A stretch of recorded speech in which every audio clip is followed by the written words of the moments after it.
Welcome to Open Chord Changes.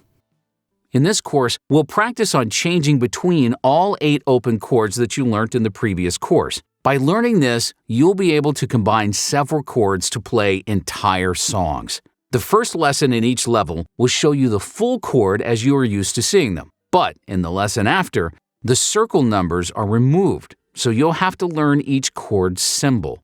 These are the letters that you see attached to each chord.